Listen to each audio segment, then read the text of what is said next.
और मैं अपनी दीदी को बहुत बहुत धन्यवाद देना चाहता हूँ जो मुझे यहाँ पर कलाकार ने मुझे बुलाया और उनसे भी कोई सवाल देखने को मिला मेरा डांस ये दीदी का कृपा है का आशीर्वाद है।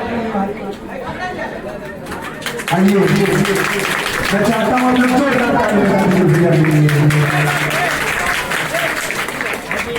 आइए शंकर जी का भजन कैसे कहना हरे ना छपर ना छनी सब कहे नयो धन रानी हरे ना पुरना धोती असर गंगा रानी हर पीढ़ी रंग गाजा अखाड़ दे पतिया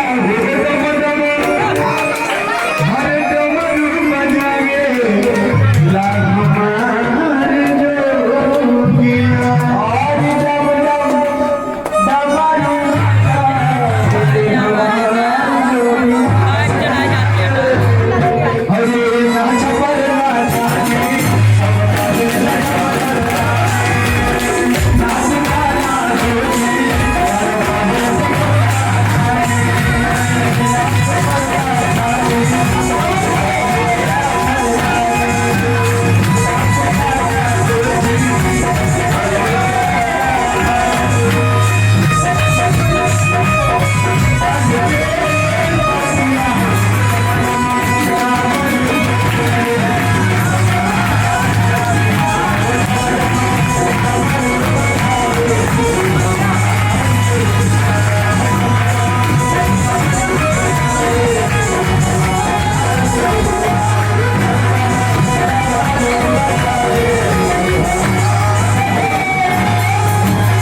दीदी जी नाच रही है। अब तो सरल नहीं होना चाहिए आप लोगों को।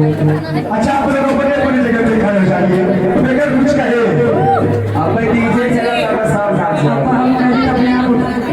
अगर ना इसमें सब लग जा सर